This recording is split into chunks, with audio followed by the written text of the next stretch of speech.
E quando a gente fala de clientes intermediários no processo de flexibilidade, a gente já tem uma divisão.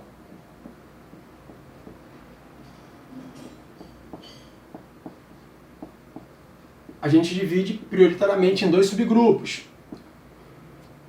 Os intermediários 1 e 2, assim como no treino cardiorrespiratório. E o 3, que eu vou escrever aqui de vermelho.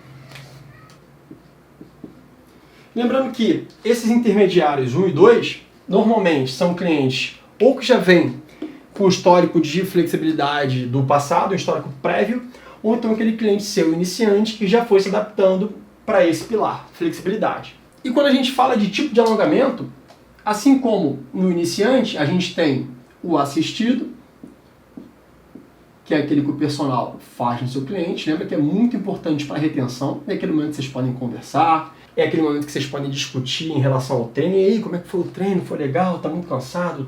Alonga mais isso aqui que tá doendo um pouquinho, tá incomodando. Enfim, é um momento legal de interação entre professor e aluno. Ou então que ele faça esse alongamento sozinho.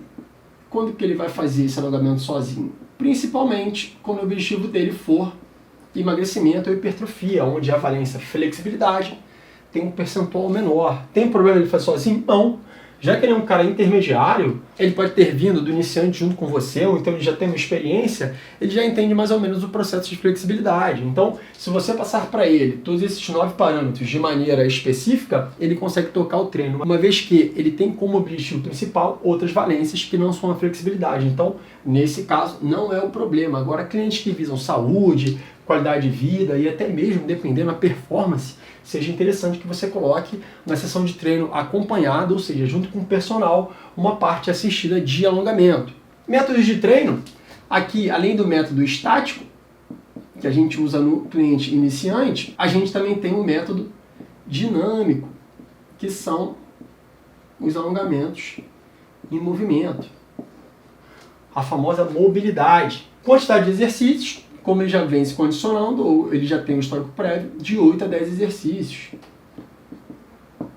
Você que vai julgar a necessidade, dependendo da quantidade de grupamentos. O importante é que você faça uma avaliação prévia para saber daquele cliente, onde ele é mais encurtado, quais são os pontos, onde ele é mais alongado. Se for um cliente um pouquinho mais alongado, você já pode fazer menos exercícios. 8, se for aquele cliente mais encurtado, talvez a variação de 10 repetições, até mais de um alongamento para um mesmo músculo. Então, analise previamente e direcione a quantidade de exercício de acordo com o resultado dessa avaliação. Prioridade também, a gente prioriza os grandes grupos musculares.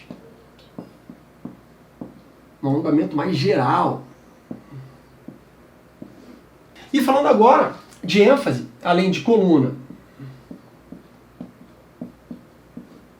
quadris e ombros,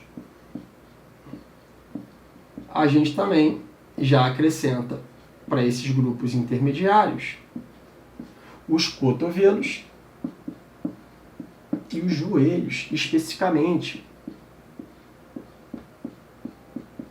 Já que você já tem uma quantidade maior de exercícios para colocar no treino dele, você pode priorizar articulações que ele não vinha fazendo quando ele era iniciante. O número de séries já aumenta de 1 a 2 séries. Se for um cara com mais necessidade de flexibilidade, você pode trabalhar com volume maior. Se for um cara mais alongado, mesmo com intermediário, você pode fazer apenas uma série. Sustentação. Agora você pode trabalhar com mais tempo, de 30 a 45 segundos por posição.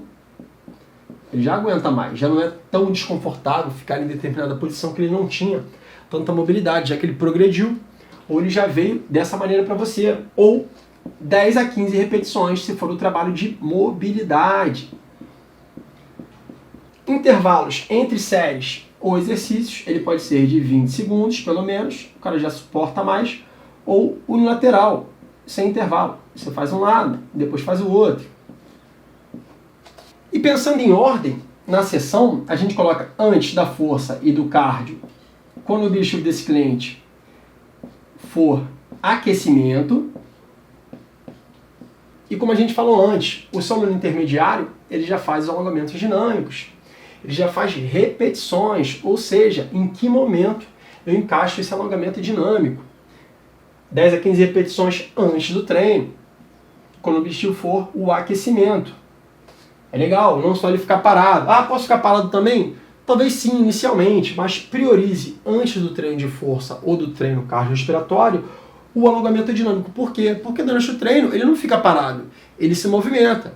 Então, aumentando essa amplitude de maneira dinâmica, ele consegue melhorar lá os ligamentos, a fáscia, a musculatura, de maneira que ele faça um treino de força ou cardio mais eficiente. Então, use o alongamento dinâmico antes da sessão de treino de força ou antes da sessão de treino de cardio. E após, mais uma vez, a força e o cardio, quando o objetivo for volta à calma, redução da frequência cardíaca próxima a níveis de repouso. Normalmente ela não iguala, dependendo do nível do cara. Intermediário normalmente não, avançado até talvez, mas ela vai baixando e mais uma vez é um excelente momento de interação com o seu cliente de personal.